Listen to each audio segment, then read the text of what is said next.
Kisah 5 Kiai paling sakti asal Pulau Jawa.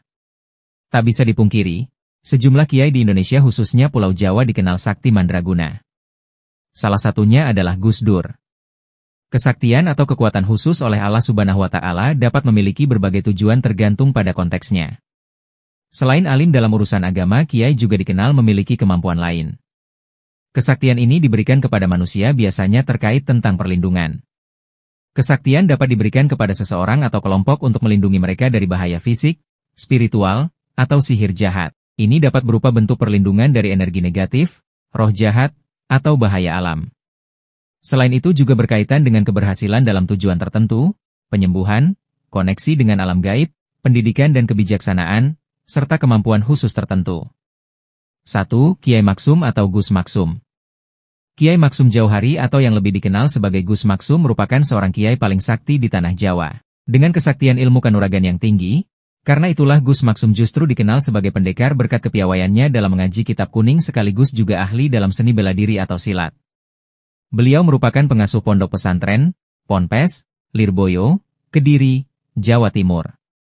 Menurut referensi dari sebuah buku antologi sejarah, Istilah, Amaliyah, Uswah NU, karya Soleiman Fadeli dan Muhammad Subhan, Gus Maksum sangat suka mengembara ke berbagai daerah di Pulau Jawa untuk berguru ilmu silat. Karena itulah di masa dewasanya beliau tampil menjadi pendekar legendaris di kalangan NU. Penampilannya dengan rambut gondrong, jenggot dan kumis panjang, bersarung setinggi lutut, memakai bakiak, berpakaian seadanya dan tidak makan nasi semakin membuat kesaktiannya dikenal hebat. Konon, saking saktinya sampai-sampai rambut beliau tidak mempan dipotong, mulutnya bisa menyemburkan api, mampu melemparkan sapi seperti melemparkan sandal, tidak mempan disantet, tidak mempan senjata tajam, mahir menaklukkan jin, dan lain sebagainya. Namun kini Gus Maksum sudah tiada, beliau meninggal di Kanigoro pada 12 Januari 2003. Jenazahnya dimakamkan di pemakaman keluarga, sebelah barat Masjid Lama Ponpes Lirboyo. Hingga kini, Gus Maksum dikenal sebagai kiai paling sakti di tanah Jawa. 2. Kiai Abbas Buntet. Kiai paling sakti di tanah Jawa berikutnya yaitu Kiai Abbas Buntet dari Cirebon. Kiai yang satu ini ikut mengobarkan semangat kepahlawanan dengan melakukan perlawanan terhadap penjajah Belanda. Kiai Abbas merupakan putra seorang ulama NU sehingga bakat kiai dan kesaktiannya itu tentu menurun dari ayahnya. Kiai Abbas adalah putra sulung Kiai Abdul Jamil yang dilahirkan pada hari Jumat 24 Zulhijjah 1300 Hijriah atau 25 Oktober 1800 Masehi di Desa Pekalangan, Cirebon. Kakeknya pun seorang pendiri dari pesantren Buntet di Cirebon. Semasa mudanya, Kiai Abbas banyak mengasah keilmuan agamanya ke berbagai daerah di tanah Jawa, yaitu di Jawa Tengah, Tegal, Jogja, dan berbagai daerah pesantren lainnya. Dia juga belajar ke Mekah dan kembali bersama-sama dengan Kiai Bakir Yogyakarta, Kiai Abdillah Surabaya dan Kiai Wahab Casbullah Jombang. Sebagai santri yang sudah matang, maka di waktu senggang Kiai Abbas ditugasi untuk mengajar pada para mukminin, orang-orang Indonesia yang tertinggal di Mekah. Ilmu kanuragan dan ilmu bela diri selalu menjadi ilmu pokok di kalangan pesantren Buntet ajaran Kiai paling sakti di tanah Jawa, Kiai Abbas. Dengan mengajarkan ilmu kanuragan itu, maka pesantren Buntet dijadikan sebagai markas pergerakan kaum Republik untuk melawan penjajahan. Mulai saat itu pesantren Buntet menjadi basis perjuangan umat Islam melawan penjajah yang tergabung dalam barisan Hizbullah. 3. Kiai Amin. Kiai paling sakti di tanah Jawa berikutnya yaitu Kiai Amin. Beliau adalah Kiai NU yang memiliki karomah luar biasa langsung dari Allah Subhanahu wa Ta'ala. Beliau tak hanya mahir dalam ilmu agama, namun juga sangat piawai dalam ilmu kanuragan dan silat. Beliau belajar dari ayahnya sendiri yaitu Kiai Irsyad yang wafat di Mekah kala itu. Kiai Amin lahir pada hari Jumat, 24 Dzulhijjah 1300 Hijriah, bertepatan dengan tahun 1879 Masehi, di Mijahan Plumbon, Cirebon, Jawa Barat. Konon Kiai Amin termasuk Ahlul Bait, dari silsilah Syekh Syarif Hidayatullah. Selain dikenal sebagai ulama, Kiai Amin juga dikenal sebagai kiai paling sakti di tanah Jawa, sang pendekar yang menguasai ilmu bela diri dan kanuragan. Ada kisah di kalangan warga Ciwaringin, dalam pertempuran 10 November 1945 di Surabaya, Kiai Amin dan ulama lain di Cirebon ikut mengirim laskar ke Surabaya. Bahkan Kiai Amin sendiri ikut berangkat serta turut mengusahakan pendanaan untuk biaya keberangkatan. Bagi warga Nahdliin, Kiai Amin dikenal sangat legendaris. Konon, dalam perang di Surabaya itu dia tidak mempan senjata maupun peluru saat bertempur.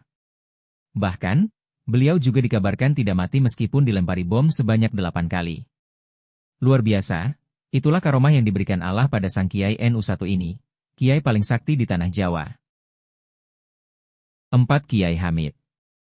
Kiai paling sakti di tanah Jawa selanjutnya adalah Kiai Hamid yang berasal dari Pasuruan. Beliau juga memiliki karomah luar biasa yang diberikan oleh Allah Subhanahu wa Ta'ala secara langsung. Suatu ketika di masa pemerintahan Orde Baru, Kiai Hamid diajak masuk ke partai pemerintah. Beliau pun menyambut ajakan itu dengan ramah dan menjamu tamunya dari kalangan birokrat itu. Akan tetapi ketika surat persetujuan masuk partai pemerintah itu disodorkan bersama pulpennya, Kiai Hamid tetap menerima dan menandatanganinya. Anehnya pulpen yang disodorkan untuk tanda tangan tersebut tidak bisa keluar tinta alias macet. Lalu digantilah dengan pulpen lain, tapi tetap tak mau keluar tinta dan seterusnya. Hal ini menandakan bahwa Kiai Hamid sebenarnya tak setuju beliau masuk dalam partai politik karena beliau adalah seorang kiai panutan, seorang kiai yang sangat disegani. 5. Kiai Abdurrahman Wahid atau Gus Dur. Kiai paling sakti di tanah Jawa yang terakhir juga masih termasuk Kiai NU, yaitu Abdurrahman Wahid atau yang lebih dikenal sebagai Gus Dur.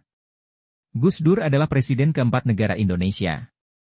Luar biasa bukan? Padahal penglihatan Gus Dur tidak normal.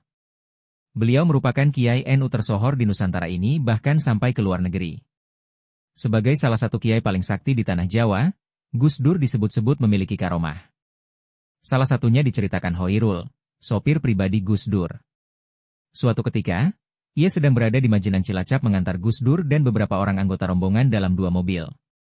Saat itu sudah jam 12 siang dan Gus Dur mengajak pulang karena di rumah ada tamu yang harus ditemuinya pada jam 13. Ia pun segera putar arah dan mobil rombongan di belakang mengikutinya di belakang. Karena sudah ada janji, ia ngebut, tetapi tak yakin bisa segera sampai di Ciganjur, tempat tinggal Gus Dur tepat waktu. Ia berpikiran, paling-paling bisa sampai di Jakarta pukul 3 atau 4 sore mengingat jaraknya sangat jauh. Rute yang harus dilalui masih sangat jauh karena harus melewati kawasan puncak yang jalannya kecil, berliku-liku dan naik turun. Apalagi saat itu belum ada tol Cipularang. Ia pun tetap menggeber mobilnya secepat yang bisa ia lakukan. Mobil rombongan satunya di belakang tidak kelihatan, tampaknya sudah jauh ketinggalan. Singkat kata, sampailah mobil itu di rumah Gus Dur dan ia merasa lega selamat sampai di rumah. Ia menengok jam tangannya. Angka yang masih diingatnya sampai sekarang, pukul 13.12 menit. Jakarta Cilacap hanya ditempuh dalam waktu 1 jam lebih sedikit. Dan Gus Dur tidak terlambat menerima tamunya yang juga baru saja sampai.